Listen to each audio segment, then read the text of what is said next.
Something interesting has been happening in the past couple of months that I wanted to come on here and share.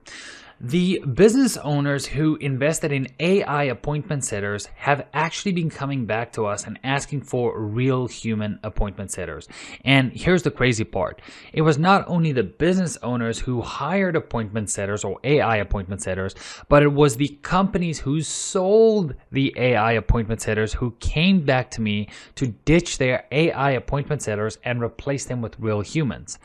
And the feedback that these companies gave me were almost the same across every single conversation I had, which was that people were hanging up the moment that they realized they were talking to an AI.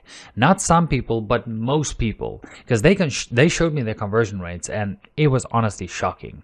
And here's the thing: the moment that there was a slight delay, or a slight pause, or the response was off, or the phrasing doesn't feel like it was quite human, the prospect figured it out and they hung up on the call.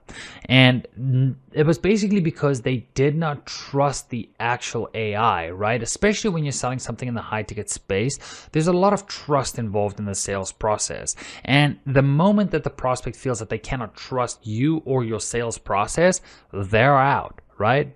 Now, here's the part that I think is even more important. The business owners who did manage to get some prospects onto a live call through the AI appointment setter basically found out that those prospects were not showing up to the call.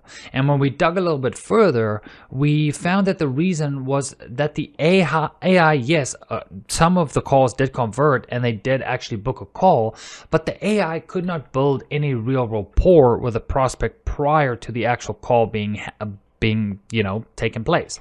Now, the appointment setting position is not just a scheduling position, right?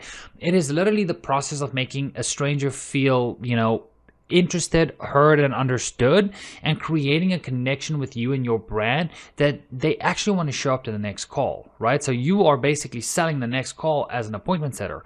And that requires rapport building. And that honestly requires, at least at this day and age where AI is, it requires a real human. It requires somebody that's warm, curious, and, can have a genuine converse back and forth with somebody and basically help them with a problem that they are having right now. And unfortunately, in this day and age, AI simply cannot replicate humans at that highest level, right? At least where we are today in AI appointment setting. Now, in my own business, I've always believed that the relationship with your client starts with the appointment setter, not the closer. And right now, the market is telling us the exact same thing, that, hey, the start of your sales process is just as important as the end of your sales process.